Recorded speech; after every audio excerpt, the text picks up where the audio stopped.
జగన్మోహన్ రెడ్డి ఈసారి రోజాకి టికెట్ ఇవ్వడం కష్టమేనా? జగన్మోహన్ రెడ్డి ఇచ్చినటువంటి వార్నింగ్ దెబ్బకి రోజా ఆమె భర్త చెన్నైలో తేలేరా అంటే అవుననే సమాధానం ఇస్తున్నారు కొంతమంది రాజకీయ విశ్లేషకులు. ఇక ఇదే అంశానికి సంబంధించి మనతో మాట్లాడేందుకు ప్రముఖ రాజకీయ విశ్లేషకులు కృష్ణకుమారి గారు మనతో ఉన్నారు. మేడంతో మాట్లాడదాం. మేడం నమస్తే. మేడం రానున్న ఎన్నికల్లో వైఎస్ఆర్సీపీ నుంచి ఈసారి టికెట్ రోజాకి ఇవ్వడం లేదంటూ కూడా ఒక వార్త సోషల్ మీడియాలో చక్కర్లు కొడుతుంది. ఈ నేపథ్యంలో జగన్మోహన్ రెడ్డి ఇచ్చినటువంటి వార్నింగ్తో రోజా ఆవిడ భర్త తమిళనాడు ముఖ్యమంత్రి స్టాలిన్ దగ్గరికి వెళ్ళి కూర్చున్నారు. అక్కడ పంచాయతీ పెట్టారు. ఆయనతో రికమెండ్ చేసేందుకు ప్రయత్నాలు చేస్తున్నారంటూ కూడా ఒక వార్త బయటకు వచ్చింది. మేడం గతంలో కూడా ఒక వార్త ఉంది. అసలు రోజాకి మంత్రి పదవి దక్కడానికి కారణం ఇటు కేసీఆర్ అటు స్టాలిన్ అంటూ కూడా ఒక వార్త బయటకు వచ్చిన నేపథ్యంలో ఏంటి మేడం, ఏం జరగబోతుంది తెర వెనక? చెప్పలేమండి. ఇప్పుడు పరిస్థితులు ఎట్లా ఉన్నాయంటే ఆంధ్రప్రదేశ్లో టిక్కెట్లు ఇవ్వదలుచుకోకపోతే ఏ వంక పెట్టి టికెట్ ఇవ్వము అని చెప్పాలా అని చూస్తున్నారు అక్కడ జగన్మోహన్ రెడ్డి.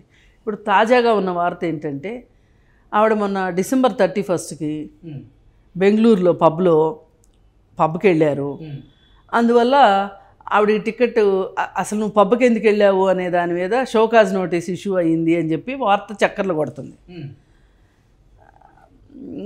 ఇప్పుడు నాలాంటి వాళ్ళని అడిగారు అనుకోండి, ఏంటండి ఇది అని అంటే మీకు అందరిలోకి ఆడవాళ్లే చులకనైపోయారా? అసలు ఎన్ని తప్పులు చేసిన వాళ్ళు రాజకీయాల్లో లేరు. ఆర్థిక నేరస్తులు ఉన్నారు, అత్యాచార నేరస్తులు ఉన్నారు, దొమ్మిలు చేసిన వాళ్ళు ఉన్నారు రాజకీయాల్లో. మరి ఇన్ని చేసిన వాళ్ళకి ఎవరికి షోకాజ్ నోటీస్ లేదు. ఐపీసీ ప్రకారం ఆ నేరాలన్నిటికీ శిక్షలు ఉన్నాయి ఐపీసీలో. పబ్కి వెళ్ళినందుకు రాజకీయ నాయకులు పబ్కి వెళ్ళకూడదు అనేది ఎక్కడా ఏ ఐపీసీలోనూ లేదు. మరి ఒకటే అనుకోవాల్సి వస్తుంది. మరి అక్కడ నడుస్తుంది రాజారెడ్డి ఐపీసీ కాబట్టి సరే వాళ్ళ దీని ప్రకారం అది తప్పని అందుకే ఆవిడకి షోకాజ్ నోటీస్ ఇచ్చారు అని అనుకోవచ్చు. ఏది ఏమైనా ఆయన కొంతమందిని వదులుచుకోదలుచుకొని ఏం చేస్తున్నాడు, ఆ వంక ఈ వంక పెట్టి వాళ్ళకి టిక్కెట్లు ఎగ్గొడుతున్నాడు. ఈ టిక్కెట్లు ఎందుకు అసలు ఎగ్గొట్టాలనుకుంటున్నాడు అంటే ఎప్పుడు కూడా కొత్త నీరు రావాలి, పాత నీరు పోవాలి అని ఒక సూత్రం కనిపెట్టారు ఇప్పుడు వీళ్ళు కొత్తగా. కొత్త వింత పాత రోత అన్నట్టు. కొత్త వింత పాత రోత కాదు. కొత్త వాళ్ళు వస్తేనే, కొత్త మొహాలు వస్తేనే చూడండి మీకోసం మేము మనిషిని మార్చాం అని ప్రజలకు చెప్పుకోవడానికి. ఇప్పుడు సీఎం పాత సీఎంఏ, అభ్యర్థి పాత అభ్యర్థి అయితే ఇంకా జనాలకి ఏముంటుంది? అందుకని ఏం చేస్తున్నారు, మీకు వాళ్ళు సరిగ్గా పనిచేయలేదు అందుకే వాళ్ళని తీసి పారేసాం అని చెప్తారు. అసలు మరి వీళ్ళందరూ చేయలేదు, సీఎంఏనా చేసింది? మరి సీఎంను కూడా మార్చాలిగా. చాలామంది వైసీపీ వాళ్ళు అదే అంటున్నారు. అంటే వాళ్ళు బుగ్గలు నొక్కుంటున్నారు, చెవులు గుసగుసలు అసలు చెవుల్లో రక్తాలు గారేటట్టు మాట్లాడుకుంటున్నారు. చాట్ ఎదురుగా మాట్లాడటానికి ధైర్యం లేదు కదా. అందుకని అసలే ఫ్యాక్షన్ లీడరు ఏం చేస్తాడో అని మమ్మల్ని మార్చడం దేనికి, ఆయన్ని కూడా మార్చవచ్చు కదా అనే ఉద్దేశంలో ఉన్నారు. ఇప్పుడు రోజా విషయానికి వస్తే ఇలా మరి సరే, రోజా కంటే పబ్కి వెళ్ళింది కాబట్టి క్రమశిక్షణ చర్యల కింద ఆవిడకి టికెట్ ఇవ్వలేదు అనుకుంటున్నారు. సరే మనం కూడా యాక్సెప్ట్ చేద్దాం. ఎందుకంటే ఏదో శీలాలు ప్రాతిపత్యాలు ఇవన్నీ ఉంటాయి కాబట్టి అవన్నీ పోయినాయి కాబట్టి, ఒక మహిళకి అవన్నీ చాలా అవసరం కాబట్టి అవన్నీ పోయినాయి కాబట్టి మీరు తీసి పారేశారు కాబట్టి ఓకే. పాతసారథికి ఎందుకు టికెట్ ఇవ్వట్లేదు అంటే ఆయన ఈరోజు మీడియా ముందుకు వచ్చి ఒక మాట చెప్పారు కదా మేడం, అసభ్య పదజాలంతో నేను వేరే వాళ్ళని అంటే ప్రతిపక్షాల నేతల్ని నిందించకపోవడం తిట్టకపోవడమే నాకు ఈరోజు టికెట్ అనర్హత. అసలు పార్థసారథికి ఎందుకు ఇవ్వలేదు? ఆయనకేం షోకాజ్ నోటీస్ ఇచ్చారు? లేదు కదా. మరి ఇంకా చాలామంది ఉన్నారు. ఇక్కడ ఏంటి అంటే ఎంతో కొంత ఎవరో కొంతమంది మాత్రమే వైసీపీ ప్రభుత్వాన్ని అడ్డం పెట్టుకుని విపరీతంగా సంపాదించారు. వాళ్ళల్లో జగన్మోహన్ రెడ్డి, ఆయన కోటరీ చాలా ముఖ్యమైన వాళ్ళే. మిగతా వాళ్ళు పెద్దగా సంపాదించింది లేదు. వీళ్ళందరూ ఖర్చు పెట్టరు. ఇప్పుడు సంపాదిస్తేనే కదా ఖర్చు పెట్టేది, ఖర్చు పెట్టరు. అందుకని కొత్త బకరాలు కావాలి, ఇప్పుడు ఖర్చు పెట్టే బకరాలు కావాలి మనకి. ఓకే. అందుకని ఖర్చు పెట్టే బకరాల్ని ఇప్పుడు ఆయన వైసీపీ గ్యారంటీగా జగన్ గెలుస్తాడన్న ఉద్దేశంతో వచ్చి ఏ వ్యాపారవేత్తలు మొన్న అట్లాగే ఒక బకరా వచ్చి వెళ్ళాడు కదా, క్రికెటరు అంబట్రాయుడు వచ్చాడు. సరే ఏమని ఉంటారంటే ఫస్ట్ కొంత ఖర్చు పెట్టు, లేదంటే కొంత డిపాజిట్. అంటే ఆయన ఏదో కొన్ని వ్యాఖ్యలు చేసినట్టు కూడా సోషల్ మీడియాలో కొన్ని ఒక ఫోటోతో కూడిన కొన్ని వ్యాఖ్యలు చక్కర్లు కొడుతూ ఉన్నాయి. నేను గుంటూరు ఎంపీ స్థానాన్ని అడిగాను, గుంటూరు ఎంపీ స్థానానికి కానీ నన్ను 150 కోట్లు ఖర్చు పెట్టమన్నారు. అదే మరి అది నా దగ్గర లేక నేను ఇంకా పార్టీ మారాను, అదే మరి పార్టీ నుంచి బయటకు వచ్చాను అన్నట్టు ఆయన కరెక్ట్గా చెప్పాడు. ఇప్పుడు మనం మాట్లాడుతుంది కూడా అదే. ఇప్పుడు కొత్త బకరాలు కావాలి, ఈ కొత్త బకరాలు ఒట్టి బకరాలు వస్తే వద్దు, మాకు డబ్బులు కూడా ఉన్న బకరాలు కావాలి. ఇప్పుడు వాళ్ళు వచ్చారు అనుకోండి, పాత వాళ్ళు ఎందుకు, అందుకని చెప్పి పాత వాళ్ళని పంపించేసేసి పాత మొహాన్ని తీసేసి కొత్త మొహం పెట్టేసేసి, దీనికి వాళ్ళ పార్టీ వాళ్ళే భాష్యాలు ఏమిచ్చుకుంటున్నారు అంటే అసలు భారతీయుల్లోనే మార్పుని అంగీకరించే గుణం లేదు. జగన్మోహన్ రెడ్డి గారు ఈ మార్పులు చేర్పులు చేసే దాని వెనక వల్ల చాలా లాజిక్ ఉంది, చాలా తర్కం ఉంది. అది మనం ఒప్పుకోం.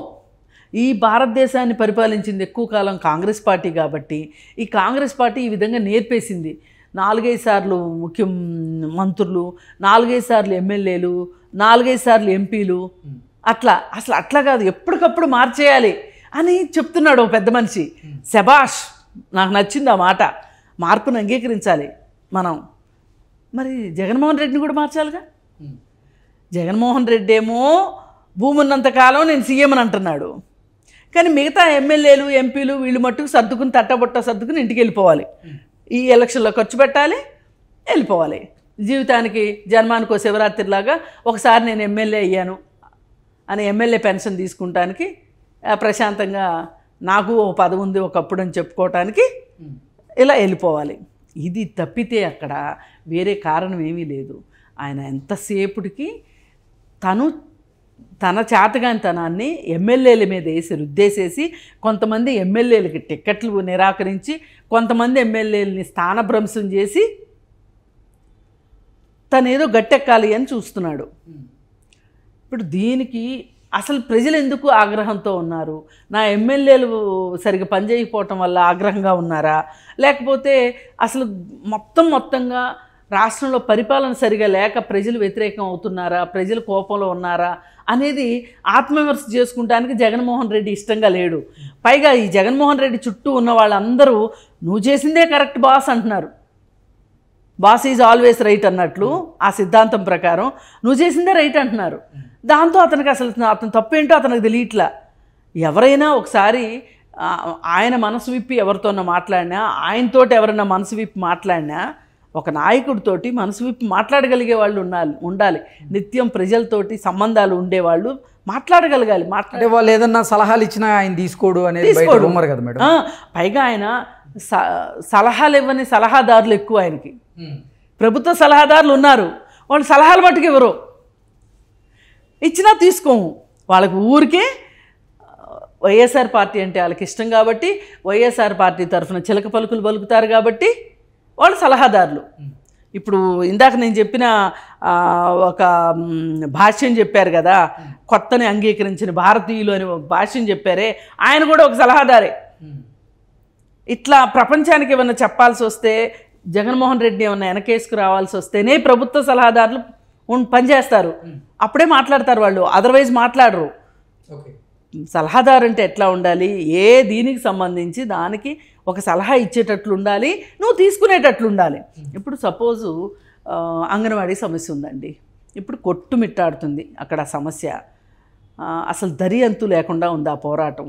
వాళ్ళు ఎంతకైనా అసలు ఇంక మా జీవితాల్లో పోవటానికి ఏముంది, పోరాడితే పోయేదే ఉంది, బానిసంకెళ్ళి తప్ప అన్నట్లు